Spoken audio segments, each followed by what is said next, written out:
Hello, hello, hello, friends. Welcome, welcome, welcome. Welcome to another beautiful Thursday night winemaker tasting with DECANTsf. So, as always, welcome. I am Cara Patricia of DECANTsf, and with us is Cindy Graywell of DECANTsf. And we are here with a fun tasting of some new 2019 releases from Monte Rio Cellars. Monte Rio Cellars is a very cool project that we're super stoked about.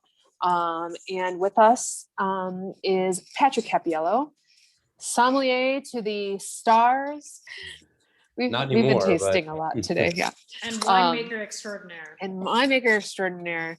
One of the few folks who have moved from the restaurant tour side into the winemaking side, that is just doing something that's all about like passion and fun in California. And I always tell people about these wines when I talk to them about these wines in the shop. I'm always like, do you just like want to open a bottle of wine and like have a good time? I was like, because these wines kind of give me that, but they do have a seriousness to them as well. If you guys don't know Patrick, he, like me, is a transplant from New York City and spent his time in hospitality there. And much like me, I think the grind of New York wore him out a little bit, but he made the decision to come make wine out here, which I think is a little bit more relaxing than what I continue doing. If you guys are not familiar with Monte Rio Cellars, if this is your first time opening up these bottles, Patrick is making a really distinct style of wines and also kind of like a brave style. It's not something, I feel like when sommeliers make this transition into making wine, they want to make something that's like, very, obviously very pure and really delicious, but not something that's like brave and a little bit outside the box. And I think every time I taste these wines, I'm always just so surprised with how expressive and charismatic the wines are without being too serious. But also, I think as Patrick starts talking, you're going to realize that these actually are pretty serious wines, and his perspective is fun, but very, very much a fresh perspective and take on what the fruit of the great state has to offer. So, Patrick, I think let's dive into it a little bit. Tell us about Monte Rio. What's the genesis of this project and where are you coming from? Got my start in the wine world pretty late. I think in today's standards, I feel like every sommelier that I meet is like 22. And I was, not that there's anything wrong with that. That's awesome. I'm kind of jealous that I wasn't 22 when I started. But I first became a sommelier or finished kind of like prepping and got into a restaurant situation when I was 30. That was my first restaurant gig where I was fully engulfed in wine, and that was Tribeca Grill in New York City. Right when I moved to New York City in 2001. I moved there in August of 2001, if you can imagine. Not probably the smartest time to move there in retrospect, but who knew what was going to happen. But so it gave me a pretty tough skin and introduced me to New York, where I still have a residence. My apartment, my rent stabilized apartment is still there, and I still pay rent, although I have a letter right now because I haven't been there much. But so I still consider myself at least a part-time New Yorker.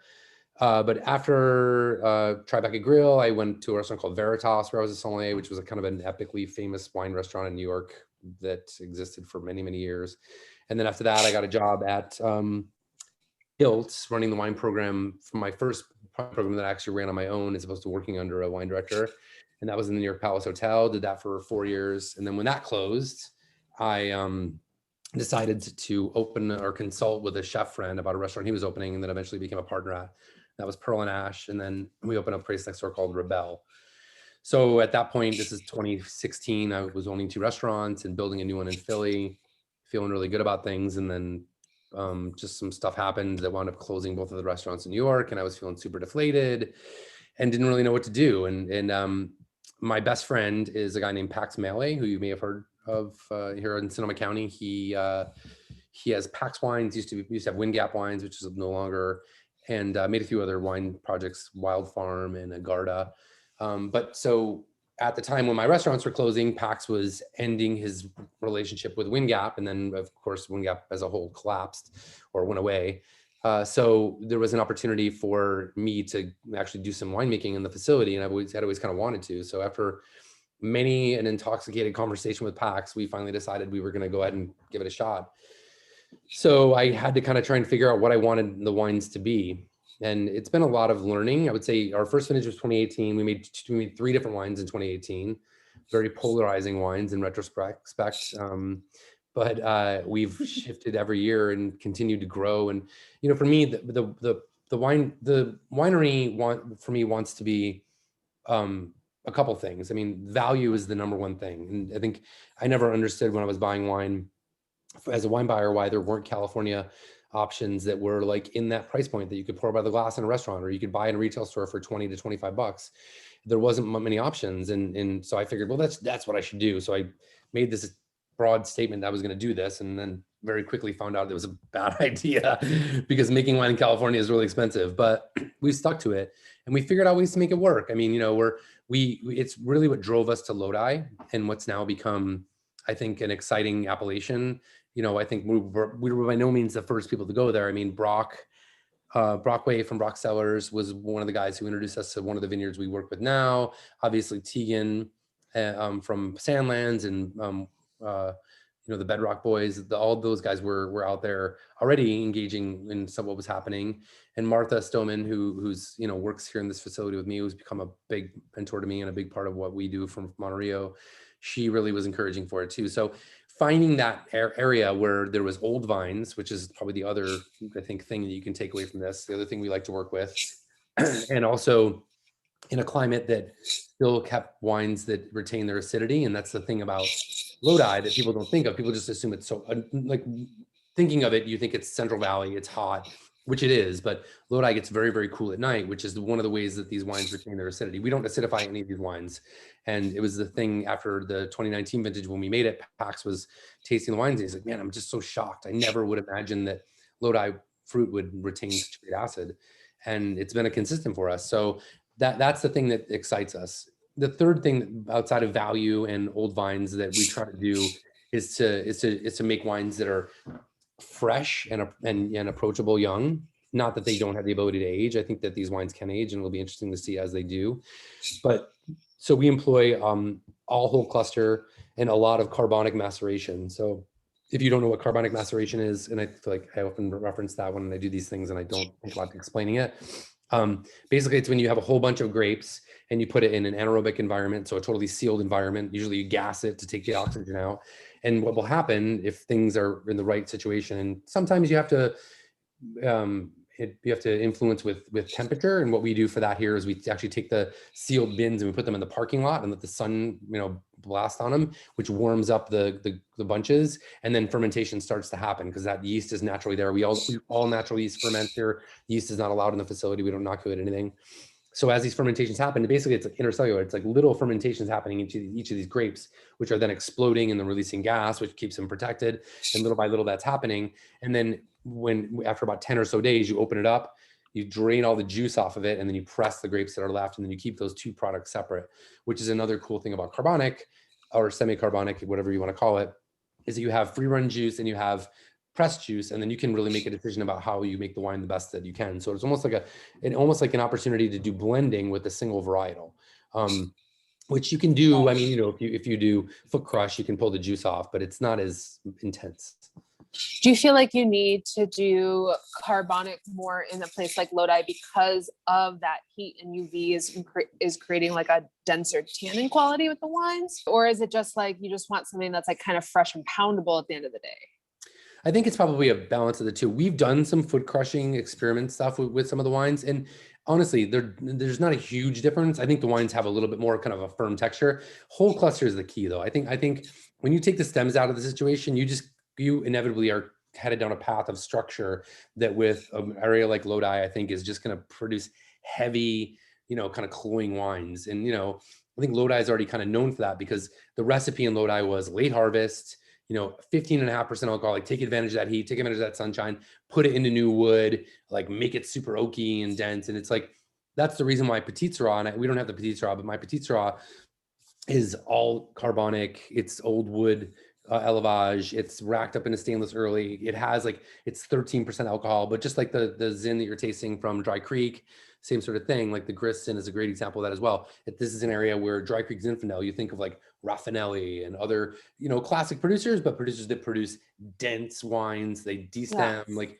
that's a whole cluster of Carbonic Zinfandel. I mean, we'll get to that. Obviously, I don't want to jump the gun, those type of techniques are there. I think, yes, because we think it's the ethos of the winery, but also because we do want wines that people can like just get at and get after. So let's think about really quick, if we were like looking at a map, when we're talking about where you are, you do work with different growers. But all of these wines are from Lodi, except for the Dry Creek Valley Zinfandel. Right. And a lot of your project is. So we're thinking we're getting southwest of Sacramento, right?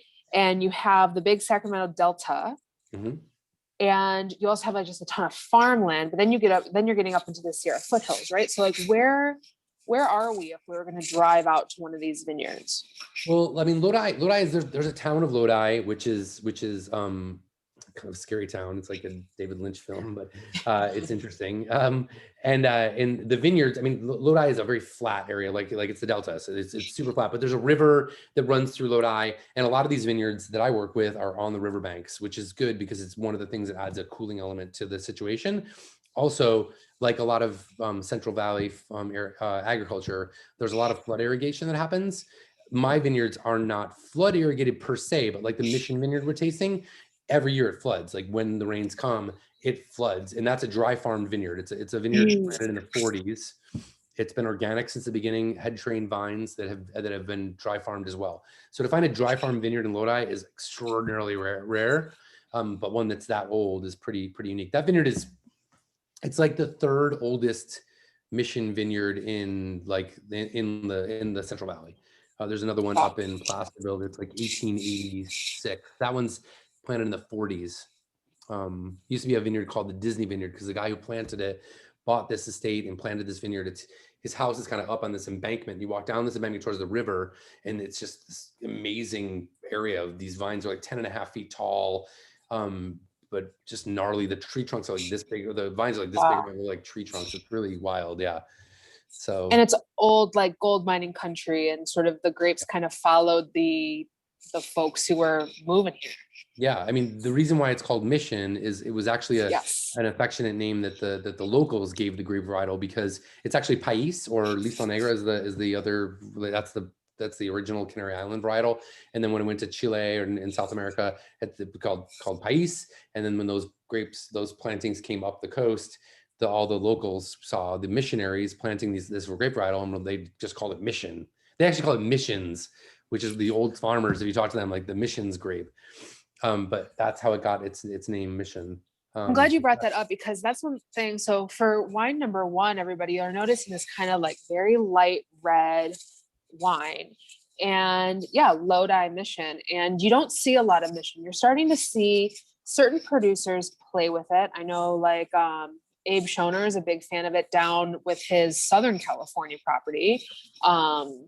You see just little by little of it coming up, but up until like the mid 1800s, it was the number one planted red grape in like America, but really on the West Coast in California, more than Zinfandel and more than anything. And just like Patrick said, it was these missions. You could think of the, 27 missions of California, Junipero Serra, that whole sort of story of them colonizing their way up the California coast, at San Diego, at Santa Barbara, at yada, yada, yada, all the way up to Santa Rosa, and planting these grapes to make sacramental wine. And it was the first Vitis vinifera, European wine variety, that was planted on the West Coast, and really beginning California wine, like domesticated wine culture. And so after, in the 1800s, late 1800s, everything got ripped out. Prohibition didn't help any either. So anything that was left was basically ripped out, and things were replanted to vines that would actually make some money, like Zinfandel, Cabernet Sauvignon, Pinot Noir in some places, et cetera, et cetera. But if you do even go back and look at like old Napa bottlings, you can find old Napa Mission grapes or old Sonoma Mission if you're finding bottlings from like pre-1960s. So this is a very light color grape, or light color wine, and you work with old vines. you found this plot up in Lodi, and what made you be like, hey, why don't I take this grape that nobody makes and why don't I bottle it and make something? Well, I mean, you know, we when the philosophy of the winery was to try and, you know, our tagline for whatever our mission statement is, handcrafted wines in the style of old California. And part of that decision was to try and work with heritage varietals or varietals that, you know, maybe had been forgotten. Like we mentioned, we make French Colombard. You know, we make a lot of Zinfandel, Petit Syrah. Mission was the one that I really wanted to find. I'd had Tegans, I had Brockways, I had Raj Pars. So I was interested to know more about the grape and to find a parcel that we could work with. So this is the same parcel that Brockway works with for Brock Cellars. He actually makes an Angelica, which, you know, is one of the uses for Mission Grape. It would make a sweet, almost like port-like wine out of it, because the grape takes forever to ripen. It's kind of this crazy thing. It can hang forever.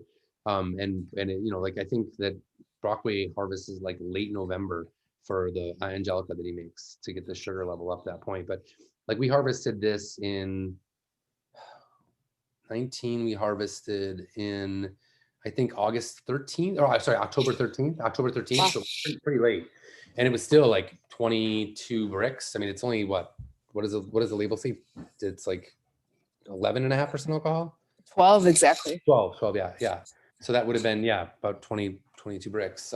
So we were waiting and waiting for this thing to get to the point where we wanted it to. And, you know, it wasn't like there was irrigation happening. It just takes its time. And the clusters are super weird. They're like, some are white, some are red, and which is why the color is the way that it is. But anyway, so I just thought it would be cool to make something that was from this grape, because it is such an important part of California history. And, you know, before this, the year before in 18, we made Ruby Red, which was for a while one of the #1 planted grapes in California, which is a grape that is just served for so many other things in California. And we made something super interesting. I don't know if it's what everybody likes, but it's cool that we did it. I mean, Steve Mathiasen seems to think it's cool that we made it. So I don't know, I feel good that he says you could you could dip a quill into that Ruby Red and write like the Constitution. Like that was a pigmented it's like wine. Not moved. It's like the same wine. It's like a time capsule. Every time I open it, I'm like, well, it's still the same. I mean, it's an interesting experiment. But I'm glad we have it. It's interesting. But it's cool. So anyway, never for people that, I mean, I've never tasted that ever in my life. I think I was the first person to make it as a single barrel. Actually, you've had it a lot. Every time you have a Cabernet from Napa Valley, there's a certain percentage in there.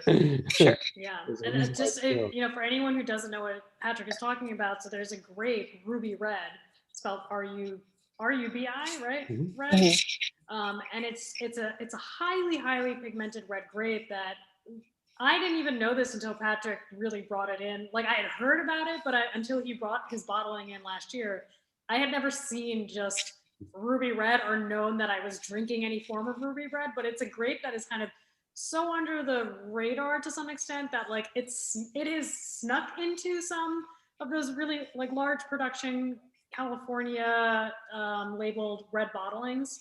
And it's definitely not something that is known for its quality, but when I was talking earlier about Patrick's perspective on winemaking is such a different animal than what we've seen in California to date. This is what I'm talking about, is he's willing to say, all right, let me take this insane grape that no serious winemaker would dare make a single varietal wine out of, and let me see what I can do. And that was my first introduction to your wines. And I can tell you that when Cara was like, we got to bring this on, I was like, I don't know about this. And I wasn't super, and Patrick, we did the tasting. I kept spilling it on the bar and feeling like, oh, fuck, I like sitting in their bar. I was like, Simi, the magnums are in Carlo Rossi jugs. I know, but I was also just like, what? I was like, I can't believe Patrick is doing this. What is this man thinking? And so when you brought around this vintage of wines to taste, it was such a departure, and I was like, oh, okay, now I get it. I get what you're doing, that you're really trying to be let's experiment, let's see what's going to happen. And I think I've never had Mission Grape from California, and I'm so appreciative that you are making this wine, because it's obviously, as sommeliers, this is a grape that we've heard about that is so connected to the history of California. And I've only really ever had renditions of it from Chile. So to be able to taste this wine, and if you guys are interested, we do have some Pais from Chile in the shop as well. That's also a very affordable, interesting wine. And Canary Islands. Great. Yeah, That's and cool. carry You out. can do a side by side. That'd be fun. But Yeah. this is a really, let's talk about the Mission Grape. Like, what are its characteristics? And for you, I mean, obviously you probably haven't had that much Mission Grape. So, you know, when you were approaching this from a winemaking perspective, were you going into it being like, I want to get this certain tone out of the wine I'm making? Or was it like, let's just see what it gives? Well, we discovered we had access to this vineyard in the summer of 2018. So I got into, but I was well, whatever, during harvest of 2018. At that point, it was too late to get any of it for that vintage, and I wasn't really prepared to. So we had a year up to it to start tasting more, and I had a few. But Pax and I really made an effort of just buying every Pais and every mission that we could get our hands on, and doing a lot of tasting, and then also trying to connect with the winemakers and find out what the winemaking technique was. Not because we wanted to copy anything, but you know, when you start playing with something that you've never worked with before, taking advantage of other people's mistakes is a good way to like handle your shit. So we contacted everybody we could. Noel from Beachy, Raj, obviously, Brockway, Tegan. We even did, you know, after we made it, we did a Zoom when COVID hit first with those guys, which was kind of fun. But and one of the things that we consistently were hearing from them, well, the one thing you guys got to do is you have to destem.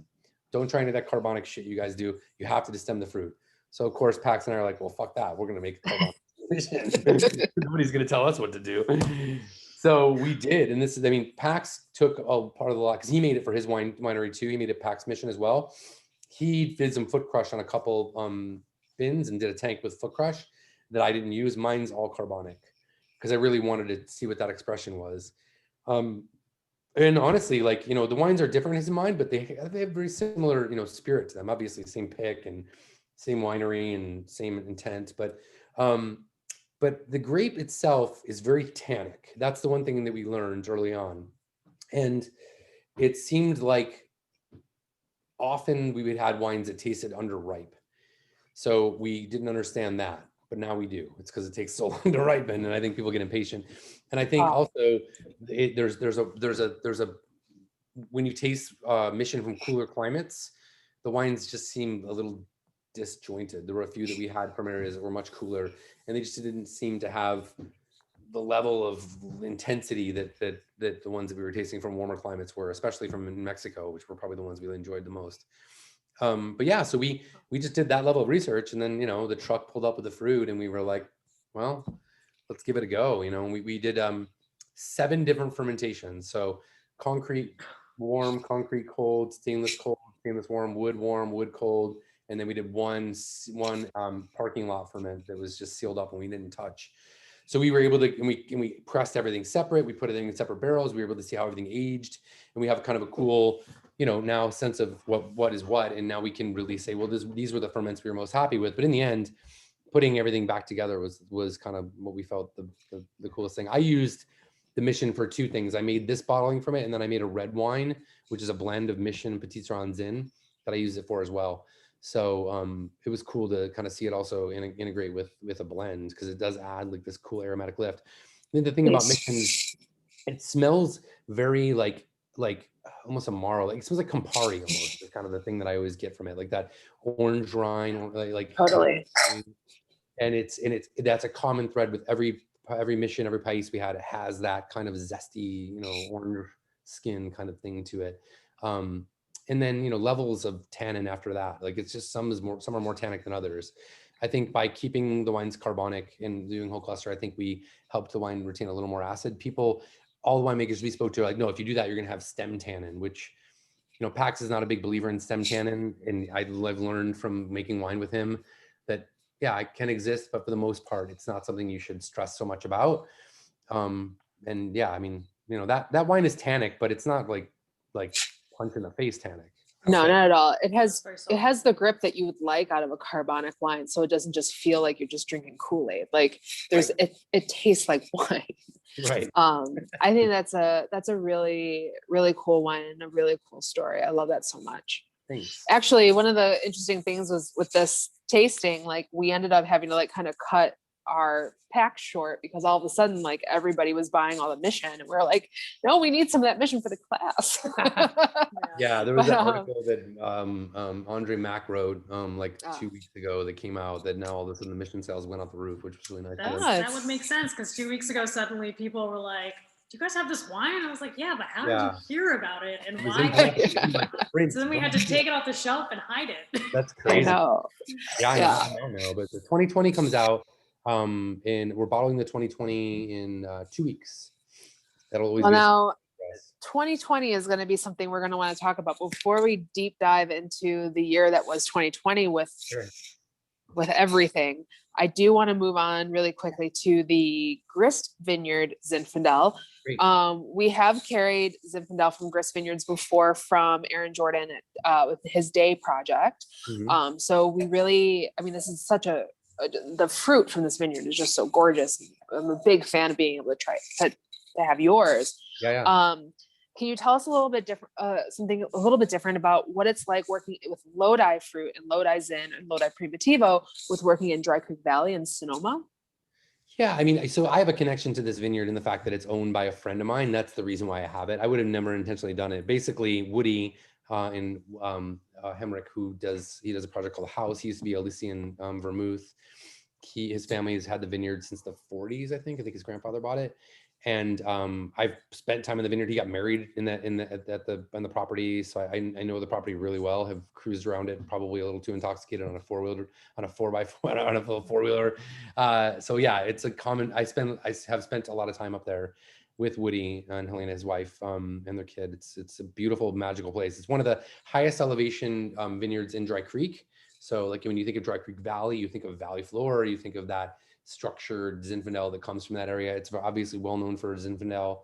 There's other stuff that's grown there as well, but I think the thing it's most famous for is probably Zin. But this vineyard is pretty special since it's so high and so close to the coast. It's really cool. Another cool climate. So, I mean, I had my friend Jen Reichert from Raft. She makes a Syrah from that vineyard, which I've had many, many times. Martha bought some Syrah from there in the same vintage that I made this.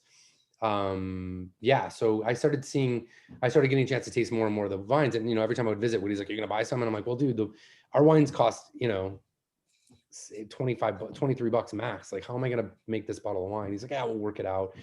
Well, so it turned out that somebody like had called a pick and didn't show up to pick up the fruit, and he called me. He was like, "Hey, I have like 2 tons of this Zinfandel sitting here. Do you want it?" I was like, "Well, I don't get it off your hands for free. I'm like, pay you something." He's like, "Well, just pay me whatever you would pay for Zinfandel and Lodi." I'm like, "You don't want to know what I pay for Zinfandel." Oh my God. And I told him, he was like, "What?" I'm like, "Why do you think I make wine there? It's not." So anyway, I was lucky enough to get it. And since then, the discussion is that he wants to keep working with it because he's happy to have us making it. So I think we'll figure out a way to continue to make it. But at like 29 retail or 29-ish retail, it's hard because that price point for Zinfandel, if you're like Ravenswood and it's one of your old vineyards or spot, you can do that. But if you're like new kid on the block, charging around $30 to $35, everybody charges that much money for their wine, which is the reason why I wanted to make the wines cheaper. But I didn't want to like cheapen this by making that vineyard and making it too cheap. So we went with it. I only made, it turned out to be like 60 cases total. So it was a small production thing. But so we same thing. We brought it in, we put it into a stainless steel tank, left it for 10 days, sealed up, no pump overs, no anything. And then we drained the free run out of it and pressed the juice. It went into old barrels. Most of the barrels that I work with, I buy from the people that make wine in this facility. So there's how many people that make 7 people make wine here? Martha Stoneman, who I mentioned, obviously Pax makes Pax here. Scott Schultz makes Jolie Lade. Jamie Motley makes Jamie Motley wines. Rosalind Reynolds makes Emmy wines. Carlo Mondavi makes the Rain wines here, and then I make Monte Rio. So it's seven of us total. So there's a lot of opportunity to get old barrels, and because I can't afford to buy new barrels or know what I really want new wood on my wines, I'm constantly just inheriting things. So like before harvest, I'll get like a text message from Elle and be like, "I got like 7 reds. Do you want them? Like $25?" I'm like, "Yeah, totally." So all of my barrels have like you spray paint like your stencil over them. All of mine are my stencils over like their stencils. It's cool to see it. So anyway, after I press, it just goes into these old wood barrels. And I like to rack my wines about a month before I bottle them. So racking is to pull when, the wine sits in the barrels, sediment slowly happens, dead yeast cells and just things that are in the wine that'll go to the bottom. So you have to get it off there. So we rack off, and usually you just rack off into a tank and then you bottle. But I like to get my wines into stainless steel for a period of time before going in the bottle. And one of the things that I use as a method for making wine is just the experience I had traveling and tasting with winemakers. By no means does that make me a winemaker, but hearing stories and understanding the way winemakers that you like make wines will affect you when you're starting to make wines. So, people like Jean-Marc Rouleau, again, not comparing my wines to Jean-Marc Rouleau's, but Rouleau would say when you put the wine up out of wood and you put it into stainless for a period of time, it almost prepares the wine for being in the bottle and gives the wine a better sort of functionality once it's in the bottle. But one of the proven things that it does is it adds reduction. So reduction is something in white wines that's kind of like this, kind of like I don't know how to describe what it's like. It's like a matchsticky kind of thing. But in red wines, it also adds kind of this like, it just gives the wine firmness, and it just really kind of tightens it up. And for a wine that's carbonic and loose and fruity from a warm climate, giving it that, cinching it back It's together intention. in the bottle just gives it, I think, a little bit more. Sort of the opposite of it being in a barrel where it's going to sort of expand. Being back in tank, it's going to sort of tighten itself up. Did you say like a corset? What's that? A corset? Did you say it was like a corset? No, but that's good. I like that. I should have said that. I did. I said that. But yeah, so that's what we do with all the wine. So with this wine, we took it up about 4 weeks before bottling and put it in there. And so when we bottled it, all the wines that we bottled in the fall of last year were all really expressive when they were bottled, except for this wine. In fact, to the point where I almost didn't want to release it right away. Really? But now it's like, I tasted a bottle the other night when we were coming up on this, and I had a bottle in my my trailer where I live up on Pax's property, and I like popped it in the fridge for like 20 minutes and then pulled it out, and I like made some chili that day and just was like open it and drink it. I was like, wow, I would like you have a mental, especially when you drink any wine, right? You have a mental image of what it is. And a lot of times that's true to what the things are, but it had been 6 months, 7 months that I've tasted this wine. And I don't drink a lot of my own wines because I feel like a lot of people that I know that are winemakers that do often get a house palate, and they're become confused as to what's important with wine, which is making wine that people want to drink as opposed to wines that just taste like your previous year's vintage. So I don't even taste my wine much during the winemaking. Once the wine's going to barrel, I'm kind of done. I don't taste them until like maybe like after my I'll do 4 toppings, and I top like every 3 weeks. I keep the wines pretty tight in barrel, and then I'll go through and just taste to make sure nothing's going weird. But really, there's kind of like not much you can do once that happens. So anyway, so this impression that I had of Grist was that the wine was very one way, and I don't want to pollute the room by saying what I found about the wines that were not good, but just made the wines less enjoyable. And everything that I had remembered about that wine was totally the opposite. The wines were fruity. It was fruity. It was like vibrant. It had energy. And I'm like, wow, it's like amazing, just giving things time and catching them at the right time. And that as a sommelier, that's an important thing to know, but you don't really. This is definitely a Zinfandel that's like light on its feet. And I think, and honestly, sometimes, I don't think it's cheating for like a sommelier to start making wine, but you have these sort of markers and these ideas. And like you said, you've talked to winemakers, and we do ask a lot of sometimes annoyingly technical questions. And sometimes it's like, why are we asking these questions? I don't make wine. But then like later on, you end up making wine and you're like, oh, I remember I asked Jean-Marc Rouleau about this. But like, yeah. But I think about the years and years and years I spent blind tasting Dry Creek Valley Zinfandel and always looking for very particular markers. And one of those markers was not something that's like light and bright, and a Zinfandel is just like easy to drink, that like I could drink with anything. Usually I'm looking for something that's like bruising and like high in alcohol, and like, yes, this has the mixed berry fruit, that sort of black and red sort of sprinkled in. Yes, it's got this beautiful texture and body, but like the fact that I don't feel like my throat is on fire after drinking it is very special. And I think this harkens back to sort of what you were talking about with the idea of like heritage or old California, what California maybe used to taste like before we were looking at super high ripeness and scores and new oak. And this is sort of like a pleasant wine that you can taste terroir.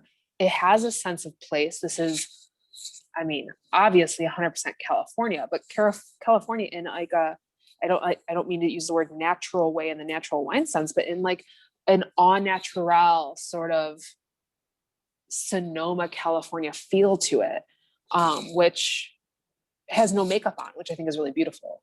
Yeah. Well, I think, you know, that like I had a chance to taste a lot of old California wine with my career. The restaurants that I worked at had a lot of them, but I think one of the times that actually was the time that resonated with me with old Zinfandel. I remember looking at the label and seeing it was 13%. I feel like it was Camus, but maybe it was Chateau Monte. One of these producers that you didn't even remember made in, but back from it was a 70s bottling. Kelly White served it to me at press. And I was just like, fuck, this wine is so delicious. And Some it's like of those old Louis Martini. What's that?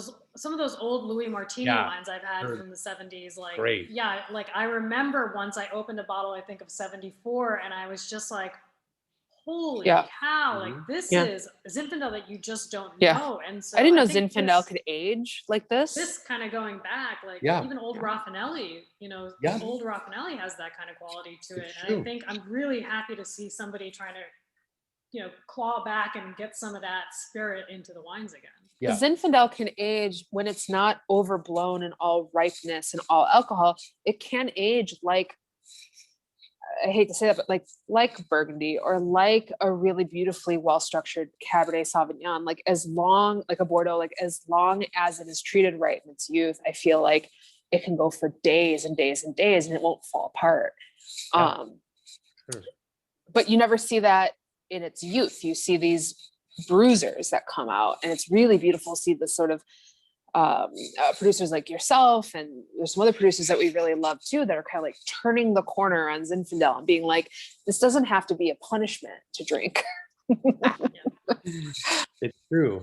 I mean, there's a reason why those wines don't age so well, and it's not just Zinfandel, right? It's California Cab, so much stuff that happened like post Parker era Cabernet California wines where they were going for maximum alcohol and tons of wood.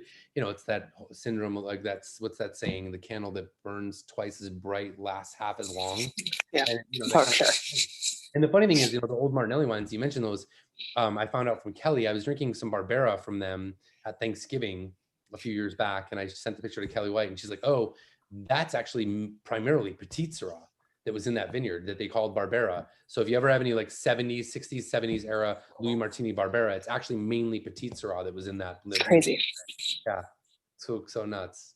Yeah, which gave me the inspiration to want to make Petit Syrah. When that moment that Kelly told me that, I was like, man, I wonder what Petit Syrah would taste like if it was made this way now. Wow. Yeah. And now there's another great Petit Syrah. They're making stuff in the same way. We actually work with the same vineyard as them. Scott is such a great dude. They're such an amazing couple, and I feel honored to have them in Lodi with us doing cool shit. So that is one thing I miss right now during this like lockdown of restaurants is there's 3 restaurants in particular, which I thought really retaught me what Zinfandel was. One, of course, was Press up in Napa Valley. I mean, their catalog of aged Napa wines is out of control.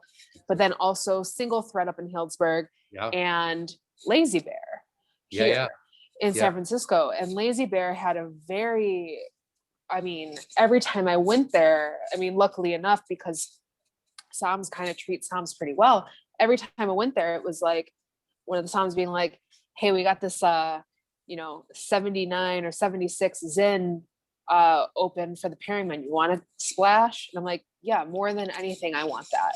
Or they would blind it to you, and like never in a million years would I have been like, because it's just, I didn't grow up being able to drink what Zinfandel used to taste like. I learned a whole different version. I remember the first time I probably had Zinfandel was that Earthquake Zin, something like that. It's like, ooh, it's 20% alcohol. Ravenswood. I remember that was what I always used. Ravenswood. And that was my Rancho Zabaco was the other one that we used to pour by the glass and try back and grill. Yeah. Now I want to talk about, so not everybody has this wine, but the wine club members have this wine. This one is Lodi Primitivo. Mm-hmm. And the reason I wanted to bring this up is I was doing a lot of research lately about Primitivo and in California. because Primitivo and Zinfandel are technically the same grape, DNA wise.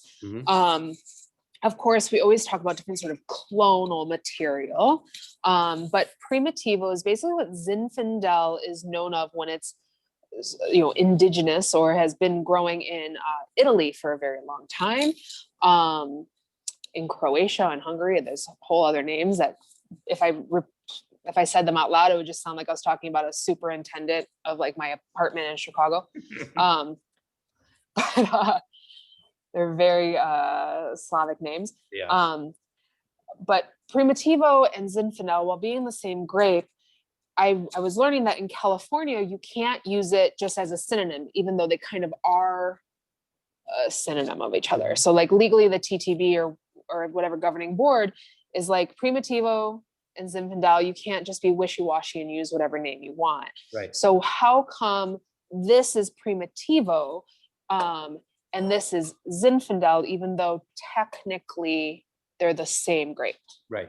Well, that vineyard where that Primitivo comes from is a vineyard where I actually made 3 wines, and I did some research, and it turns out because of the clone that's a clone that came from Davis. That's actually it's Primitivo clone. It's called the Primitivo clone. So the name is already attached to the varietal, but it can be called Zinfandel. But the vineyard that was planted there, this vineyard that I work with, it's called the Chagrill Vineyard, and it was a vineyard planted in the 30s. So the majority of the vineyard is Zinfandel planted in the 30s. They're these old, gnarly, head-trained little bush, like Grenache-looking vines that yield very small amounts of grapes. And the guy that took over farming about 10 years ago is this guy, Mike, who I worked with for a bunch of vineyards. And the vineyards were, you know, like the way the vineyards were planted in the 30s, super far spaced out. So he had this idea of planting in between the old vines, younger vines, in order to give the vineyard more vigor and to, you know, really challenge what was happening there, and also give the opportunity to get more tonnage from the vineyard. So these old vines or these young vines of this Primitivo clone were planted in there. The clone that's in there from the 30s, nobody knows what it is. They never had a search done, but it could be the Croatian one, could be whatever. But either way, that's Zinfandel.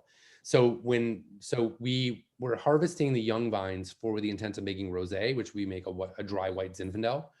And so that was what we brought the young vine. We separated the harvest came in bins of old vine, bins of young vine. We were direct to press the young vine stuff, and I was pressing. I'm like, maybe we should hold back a couple bins just to make a red wine out of it. So and if I figured whatever, if I don't like it, I'll just put it in the blend just to experiment and see what it's like. So we did 2 tons of this Carbonic young vine clone of Primitivo, or Primitivo clone of Zinfandel on its own, not with the intent necessarily of bottling it. And then one of my reps from GPS, from Grand Place, who does make wine a little on the side, and he's based in Sacramento. He tasted the wines and me. He's like, "Oh, that's pretty amazing. What is that?" I'm like, "Oh, it's the young vines from the vineyard, but it's a Primitivo clone." He's like, "You should bottle that as Primitivo." I'm like, "Oh, I don't know if I can." I'll do some research. So I spoke to my compliance person, and they said, "Yeah, if it's the clone is this and it has the name on the material, then you should be able to." But anyway, so we decided just to bottle it for fun. I mean, like 100 cases. It was not a big production item. You know, it's kind of cool because there's now 3 iterations of this vineyard. There's a rosé, there's the young vine, and the old vine, which is the other Zin that I make, all from the same. This Primitivo is super cool, and I think definitely kind of captures that idea of what like California Zinfandel is more familiar to most of us as that kind of like baked sweet fruit. Definitely darker black side of the Zinfandel. Whereas like when you go to the Grist vineyard, it's so herbal and so bright and like juicy, but still really tense.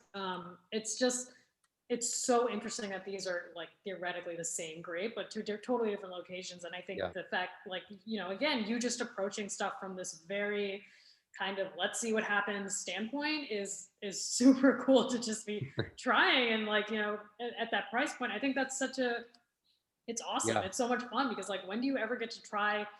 Anyone who's making anything in California doesn't, like, most people don't have the balls to be like, let's see what happens, even though I paid all this money. And well, this is so cool. It was, you know, one of those, I'm very lucky, obviously, to have somebody watching my back to make sure I don't fuck it up too bad with PAX being here. But, you know, I mean, I was ready for a new chapter in my life, and I literally cashed out my 401k. I sold mine. It wasn't a huge 401k. I worked at a hotel for a few years. But I sold my 401k to start this project because I didn't want an investor. I had been through restaurants and investors, and I just wanted something that was my own. So, and we started small, and it's just, I just reinvest what we make from the wines goes back to the winery so we can increase production. But the idea was always to make it fun and experimental. So this year I made Sangiovese from Lodi this year in 2020, which will be pretty exciting. That's a new SKU. I made a Carbonic, a co-ferment of Petit Verdot and Sauvignon Blanc. I made Sauvignon Blanc. So I've added new things, and next year now we have been granted access through people who live in Lodi who have these very special vineyards who have discovered our wines through friends who've invited us to get. I'm going to be getting Cinsault from the Bechtold Vineyard, which is the oldest vineyard in California, which is pretty amazing. We stand Bechtold Vineyard. Yes, in this house. The neighboring vineyard is the oldest Zinfandel planting from 1889, which is Jesse's Grove planting, and then there's a Carignan vineyard that they have right there as well, planted in 1900. So all three of those varietals are going to be the Ancient Vine series of Monte Rio. We'll start next year, and we're just doing like 3 tons of each. But it's been cool. The experimenting will continue and continue. And I need to rein it in at some point and not be releasing 20 SKUs a year. Like Abe has the balls and the ability to do that, but I don't. I get kind of nervous managing all that. I also do everything for the winery on my own. I don't have any employees right now because I really want the winery to grow.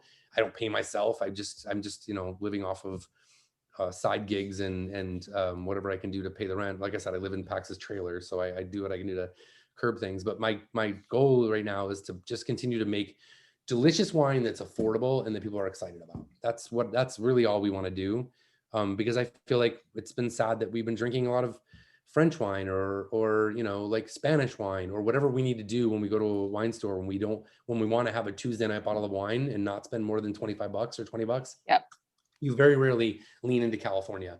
And I wanted to give people a reason to be able to not have to go across the world to get it. Anyway, that's awesome. Yeah, it's kind of weird that you can get like a wine from like southern France for like less than you would for like a good bottle here at home. And now more than ever after 2020, it's like we need to shop local.